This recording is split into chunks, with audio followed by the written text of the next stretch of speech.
ಶಿಗ್ಗಾವಿ ತಾಲೂಕಿನ ಬಂಕಾಪುರ ಪಟ್ಟಣದ ಶರೀಫ್ ನಗರ್ ಹಾಗೂ ಬಂಕಾಪುರ ಬೊಮ್ಮನಹಳ್ಳಿ ವಿದ್ಯುತ್ ಟ್ರಾನ್ಸ್ಫಾರ್ಮರ್ ಸ್ಥಳಾಂತರ ಕಾರ್ಯಕ್ಕೆ ಹೆಸ್ಕಾಂ ಅಧ್ಯಕ್ಷರಾದ ಸೈಯದ್ ಆಜಿಂ ಪೀರ್ ಎಸ್ ಖಾದ್ರಿ ಅವರು ಚಾಲನೆ ನೀಡಿದರು. ಇಲ್ಲಿರುವ ವಿದ್ಯುತ್ ಟ್ರಾನ್ಸ್ಫಾರ್ಮರ್ಗಳಿಂದ ಸಾರ್ವಜನಿಕರಿಗೆ ತೊಂದರೆಯಾಗುತ್ತಿತ್ತು. ತಮ್ಮ ಸಮಸ್ಯೆಯನ್ನು ಸಾರ್ವಜನಿಕರು ಹೆಸ್ಕಾಂ ಅಧ್ಯಕ್ಷರ ಗಮನಕ್ಕೆ ತಂದಿದ್ದರು. ಜನರ ಸಮಸ್ಯೆಗೆ ಕೂಡಲೇ ಸ್ಪಂದಿಸಿ ಅಧ್ಯಕ್ಷರು ವಿದ್ಯುತ್ ಪರಿವರ್ತಕಗಳನ್ನು ಬೇರೆಡೆ ಸ್ಥಳಾಂತರವಂತೆ ಅಧಿಕಾರಿಗಳಿಗೆ ಸೂಚಿಸಿದರು.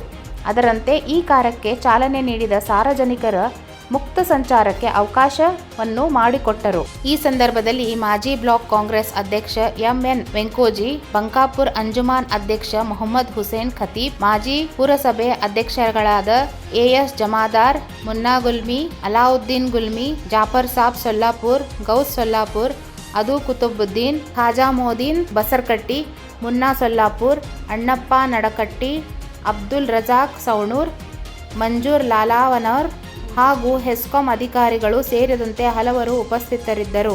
Suresh Aligar, 9 live news, Shiggavi.